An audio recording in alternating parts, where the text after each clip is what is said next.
আমরা সর্বপ্রথম প্রত্যাশা করি লেভেল প্লেইং ফিল্ড, সাধারণ মানুষের ভোটের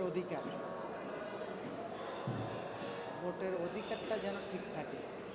আমাদের প্রথম প্রত্যাশা এটাই। সেকেন্ড প্রত্যাশা হচ্ছে জাতীয় পার্টি একটা নির্বাচনমুখী রাজনৈতিক দল। আমরা সবসময় চাই যে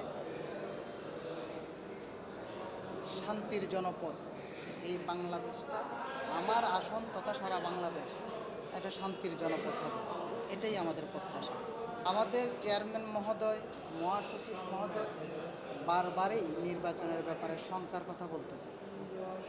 আমরা সেই জায়গায়, আমাদের নেতৃত্বের জায়গায় বা আমাদের নেতাদের, চেয়ারম্যান সাহেব এবং যে মহাসচিবের যে বক্তব্য, আমরা সেই জায়গাতেই আছি। আমরা সেই আপনার বক্তব্যটা বলেন, আপনার থেকে বক্তব্য নিচ্ছি। আমার মধ্যেও তো সেই ধরনের একটা শঙ্কা বিরাজমান। কি সংখ্যা? নির্বাচন সুষ্ঠু হবে কিনা।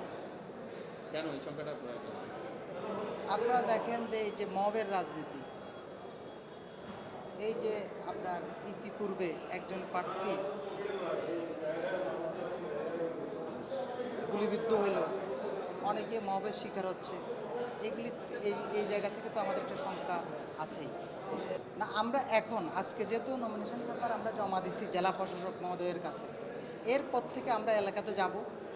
এখন তো আগে থেকে বলতে পারবো না যে ওখানে অবস্থা কি। তো নতুন এবং ফিরে আসা গ্রাহকদের জন্য নগদে চলছে ক্যাশব্যাক সহ প্রতিদিন হাজারো উপহার জেতার সুযোগ। হবে আশা আর ফেরা, সারপ্রাইজ সেরা।